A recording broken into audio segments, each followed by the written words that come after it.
How's it going, guys? Peshcats here. Today we're going to be taking a look at my Cinderella Girls deck that I've been changing over the last 4 months. I've been playing this basically the most out of any deck that I own over the past 4 months since it came out. And over that time, I have made a lot of changes to the deck. If you guys want to see the original deck list that I had, you guys can go down into the description box. I have a deck profile, the triple deck profile from myself, John Flores, and Hassan. You guys can go check that out. But today I'm going to be going over the deck in its current state, as well as some of the changes I made over time, and giving my thoughts on why I put certain cards in, why I took certain cards out. So let's go ahead and get right into it. Okay, so starting with the level 0 game, the level 0 count has been dropped a lot from what was originally 19 level 0s to now 15 level 0s. So let's talk about each card choice. So first up, we have the 4 copies of Miria up in the top left. I feel that this is like a staple 4 of in any Idolmaster deck, simply just because it lets you set up your early game very well. You can either search for level 1s for your climax combo or things like that, or you can search for utility cards that can help get you out of sticky situations. Cards like the Rin Maki clone on the top right. When it comes into play, you can discard a card to check the top 4 cards of your deck for a blue character, add it to your hand. And I chose this over a few other cards that I previously had in the build, mostly for supporting my level 1 game, and I'll show you why in a sec. But it's a very good card for hand filtering, hand fixing at all stages of the game. It can help you mill through the deck as well. And it's just a lot of really good aspects piled onto one very simple effect. All right, as for my Brainstormer, so I switched from the Conoco Brainstormer to the Arena, mostly because the Arena is blue, so that you can get it off of the Rin level 0. But having it give 1,000 power to my center character during the opponent's turn is also very helpful for the level 1 game. I went down to 2 copies of the Anya level 0, mostly to just make room for some of the other stuff. The main reason that the level 0 count is so low compared to last time is because it has a lot more level 1s in the deck, which you will see soon. So the Anya had to be dropped to 2 copies. You still see it pretty often, so it's not too bad to only run 2. So I think running 2 is just fine. It's not like you need 2 of them in your back row anyway. Most of the time, one of your back row is going to be a Brainstormer or a Yuki, so having 2 this is okay. And then, of course, I'm still running 2 copies of the Yuki. You can tap 2 to give 2k power, and on play you can pay 1, drop a climax to salvage a climax. So you can use this to switch a book in your hand for a pants or vice versa when you're at like level 3. Or you can just use it to even pay out stock. Let's say you have the pants already in your hand. You can pay 1 stock, discard the pants, and then let's say the stock you paid out was a climax, then you can just salvage your pants right back and you paid your climax out. So just a all-around very solid card. And the tap 2 to give 2k is very helpful at level 1 for the Minami combo, as well as at level 3 for the Anya. Okay, so for some level 0s that did not make the cut, so let's start with the Rin from the TD and the Producer Drop Searcher. So both of these cards, their function is mainly to hand filter and search for cards that you need. Ultimately, all of the copies of both of these were placed with the Rin level 0 RR from the set. And the main reason that I chose that over these ones is because the ability to filter through multiple cards in the deck is very good, especially in this deck, which likes to just go through the deck really fast with Minami climax combos, as well as Brainstorms. The Rin Akatsuki clone adds a lot to being able to mill and compress your deck. And yeah, it's just, I think it's an all-around better card. The TD Rin, the main problem I had with this is that if you are like climax flooded, you have a lot of cards in your hand, and you attack, and you top check another climax or an event or something, like it just happened a few too many times, and I wasn't really comfortable with playing the card anymore. So I swapped it over to the other Rin. And also, as I said earlier, having this Rin in the deck helps a lot with the level 1 for reasons I'll show you in a sec. All right, now the Harna is something that some other players were trying out. On play, you get to give 1500 power to another character. And the thing about this card is that I have a card that basically fills the same role. The guy that got second place at WGP Japan was running this Harna, and I feel that the Yuki fills basically the same role with being able to buff your characters. And if you play conservatively enough in the early game, then you won't run low on cards, so you won't need to like use brainstorms a lot to recover your cards. So instead of tapping your back row for brainstorms, you can tap your back row for Yukis, and then everything's good. As I said earlier, the reason I'm not running the Konako brainstorm is because I am running the. Oops, that's not Rena. I'm running the Rena, mostly for the fact that it's blue, so you can get it off of the Rin, and like I said as well, the 1k buff is very useful for the center slot character. And most of the time, when I was running this card, I never really brainstormed twice in one turn anyway. So I feel like just having tap 2 on the arena is just fine. Okay, now this was probably the hardest choice for me to make, was dropping the Rika runners. So the reason I dropped these is because I placed a higher value on utility in my level 0 game rather than card sustain. And instead, the deck sort of went from the strategy of like, so a runner's good if it doesn't die.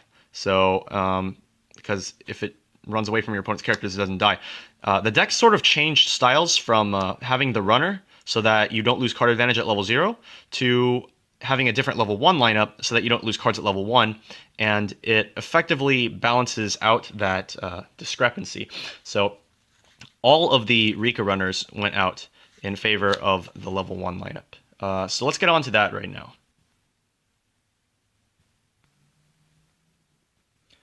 Okay, so as you guys can see, this deck runs a crap ton of level 1s, 18 of them to be precise. So I'm going to start with just the Minami. So this is the Minami Climax combo that CG players know and love. It has a Climax combo with everyone's leader. When it reverses a battle opponent, you look at the up to 4 cards from the top of your deck, choose a music character among those 4, and add it to your hand, and send the rest to the waiting room. Then you get to choose one of your characters and give it 2k until the end of the turn. So and it also gets 1500 when you play a climax. So it's going to be 7k without any boosts when you play the climax. And if you're able to chain multiple of the Minami combos together, then all the subsequent ones will become basically will become 9k. So they have a sort of snowball effect like that, where when one of them hits, basically all of them are going to hit. So very, very good climax combo. And it's basically the best climax combo for Cinderella girls, just based on the fact that it's costless.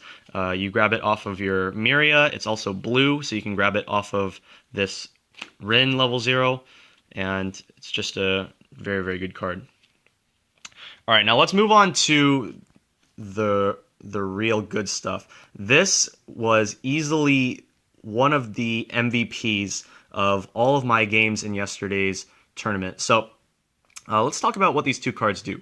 So we have White Ronko and Black Ronko. So the white one is a 1/0 5k, and she has a change ability. At the start of your climax phase, you can send her to the waiting room with no stock cost, no discard cost, nothing like that, and you get to change into the Black Ronko. And when the Black Ronko comes into play from your waiting room, if you have 2 or more other music characters, she gets a 2500 buff until the end of the turn, which makes her a 6/5 offensively. Then at the start of your opponent's draw phase, you can send this back to the waiting room to bring out the white Ronco, and the white Ronco gets plus 2,500 until the end of the turn, which makes it effectively defensive 7-5. So if you compare this to an Ellie clone, Taige clone, on a full board, those are going to be 6-5 before any boosts. With this, you don't even need a full board. The black Ronco is going to be 6,500 on your turn, but the white Ronco is going to be 7,500 base on your opponent's turn. So if you combine that with cards like the Rena that gives 1k to the center, you combine that with your Anya, you're looking at like upwards of 8k, sometimes 9k defense on the opponent's turn if they're in the center slot. And so this is extremely good when you're playing against decks with like on reverse climax combos to get their advantage. And out of my 5 games yesterday, I played against 4 decks that had on reverse climax combo. My round 2, I played against Fate, where he was playing the level 1 Rin combo from UBW2. Round 3, I played against Girlfriend Beta with the Kokomi 1-0 Stock Soul combo. Round 4, I played against the new Maki from Love Live Movie Extra Booster. And in round 5, I played against Sweet's Nisekoi playing the Haru climax combo. So having these be defensive 7-5 is extremely strong against all of those combos, and it makes it very hard for your opponent to reverse any of your cards, get their advantage. And so this is what I meant earlier when I said that taking the Rikas out, it sort of transitioned the deck into sustaining the board at level 1 instead of sustaining the board at level 0. So basically you just keep these alive, and if you're able to cycle them back and forth for like 2 turns, then you're basically good to go, because your opponent is going to have a lot of trouble getting over these unless they're playing a deck that specifically plays for high power at level 1. So something like Soundless or Schoolgirl Strikers also has potential to do this with their TD combo, although not as strong as like Soundless. And also level 1 Suiciders also give this setup a problem, so you need to watch out for those as well. Alright, moving on to the level 1s. I'm running 3 copy of My First Star Minami. This is mainly so that you can call them off of the level 3 Anastasia, but it's still a good card on its own if you need some burst power. It can get as high as 7,500, so you can use that to just basically kill whatever you want at level 1. My counterline, in my original build, I was running 3 copies of the Sae. I instead went to 2 Mizukis and 1 Sae, mainly because the original reason was just because so I have something to grab off of the Rin because the Mizuki's blue. But over time, I feel like this card has more than proven its worth. Being able to check the top card and drop it to the bottom if you want is very, very helpful. And at the same time, this card having a Soul Trigger adds more to the deck's damage potential, so you can out DPS your opponent, I guess. But yeah, I feel like this card is very, very useful, and just having more ways to grab it off of the Rin, as well as all the ways you could grab it before, is very good. So I'm liking 3 counters. At the same time, because the base power of your level 1 game, assuming you're cycling your Ronkos, the base power is higher, so you don't have to play so much for a power counter. Sometimes the utility counter on the Mizuki is enough to prevent your opponent from reversing your Ronkos. And at the same time, you can get that top check, so you might just cancel some damage along the way as well. So there we have the level 1 line. Let's take a quick sec to talk about one card that was cut from the original list, and that is the 1/1 Anya. So this is the 1/1 Anya. If your opponent has 4 or more characters, this gets 1,000 power, and she has Clock Encore. So this used to be a way that we could sustain the field at level 1 through the use of Clock Encore. But in my opinion, Clock Encore is not as valuable as it was before. simply because you have other ways to sustain the board. Like I said, the Roncos, if you're able to keep them on the board with their very high power, not only are you basically like if it was a clock encore instead, then it's basically wasted because they're not able to reverse your stuff. But at the same time, these are costless, and this one is one stock. And by not having to pay the stock for this clock encore, play this clock encore, you're able to use the stock for a lot of other things, utility cards, brainstorms, things like that. So the Anya went out pretty quickly after I made my original deck video. All right, so now that that's the level 1s out of the way, let's move on to the level 2s and 3s. Okay, so the level 2 count didn't change, but the contents of the level 2 lineup did change a lot. So first off, I'm running 2 copies of 2-2 now, and this may or may not be because she's a best girl, but she also has a very good effect, I feel, that is underrated by a lot of players. So firstly, she gets 500 power for every other music character on the stage, so she can become a 9k on a full board, and she has Hand Encore. So 9k, decently strong, and the Hand Encore lets you keep her on the board by discarding all of these other like low power cards that you don't need. Like you don't need Miria late game. You don't need this because you don't want to clock yourself into losing the game, basically. So drop that. If your 2-2 now ever gets reversed, you can just keep a 2-soul beater on the board and just keep up the damage on your opponent. At the same time, the now is a pretty good stock out. Sometimes you don't want to pay 2 stock, but if the game is going at a slow enough pace, then you can easily make up that stock very quickly. And yeah, I just think it's a very solid card. I think what Idolmaster Cinderella Girls really needed was some way to bridge the gap between the level 1 and the level 3 game. And really, I only see 2 ways that you can do that. And one of them is this level 2 now.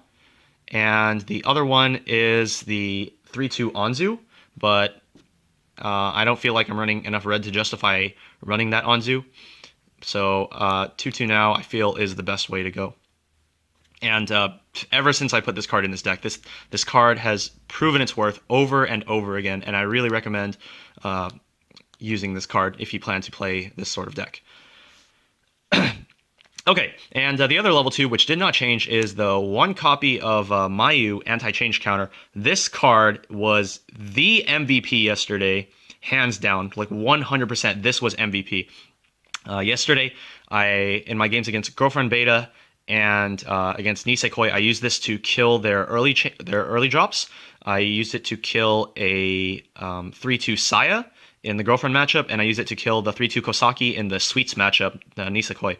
And at the same time, I used this to avoid unreverse abilities in the Girlfriend matchup. I used this to play around Pumpkin because you get to sacrifice a character off of the board so they can't reverse you.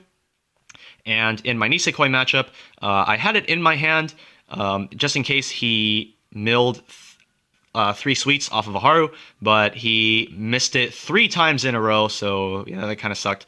But this would have allowed me to avoid the clock shoot, and I would have basically won the game regardless of whether or not he milled 3 for the clock shoot, because I had this card in my hand ready to go to deal with whatever he could throw at me. So Mayu, definitely 100% the MVP of yesterday's tournament. So there's a 0% chance of me taking this card out of my deck, and I definitely recommend that no matter what, you run 1 or more of this, because the utility that it offers in multiple ways is very, very good. And this is just a huge reason of why sack anti-change counters are very good. Now then, let's talk about the level 2s that did not make the cut anymore. We have the Ronco level 2 and the 2-1 Stamina Drink. And mostly, honestly, these 2 cards got taken out just because there was not enough room to run more level 2s. I prioritized the now over these 2, and these would be in the deck if I wasn't so invested in deck space to my level 1 game. As you guys saw, I'm running like 18 level 1 cards. So like, yeah, like the Ronco engine requires like 4-card investment. The Minami's requires basically requires 4-card investment, and then I'm running the counters and the the My First Star Minami's, which you need for the Anya. So they're simply put, these cards are good and are definitely considerations for your deck, but I just did not have room for these. All right, now finally, let's go on to the level 3s. So I went down to 6 level 3s from what was formerly 7. I dropped 1 copy of the Anya, since I feel like there are a lot of ways that you can pull it out of the deck, or just get it whenever you need to. If you hit it off of Minami Climax combo, it's usually okay to pick it up pretty early so that you don't have to look for it later on. And the Ronco, I just kept it 4 copies since it's a healer that can also potentially burn for free on its Climax combo, and I felt that this was just the best level 3 for this deck, and that the Anya, although it is a good card, because it requires reversing, you typically don't want to be playing multiple of these on the same turn, especially if your opponent is playing smart. If they have some sort of sat counter or some way to take their characters off the board, or if their cards are just straight up too high for you to reverse. So the Anya, I felt, is good at 2. I drew into it pretty consistently, whether it was by the Rin level 0, Minami level 1, or if I used Brainstorms to hit it. I saw this card more than enough. And the Ronco, just like that Climax combo with the book, very good stuff. So, of course, Climaxes, I ran 4 copies of the books and 4 copies of the pants. This did not change since my previous build, and along the way, this has not changed at all. I've always run these 8 Climaxes. So, there you have it, guys. This has been my Cinderella Girls deck profile. I hope you guys enjoyed, and I hope you guys look forward to running that Cinderella Girls in English coming out later this month. I'm definitely looking forward to running Cinderella Girls 2 coming out in April. Want to buy now SP, please. Give me card, I give you money. And I will see you next time, guys. This has been Pesh Cats. See you later.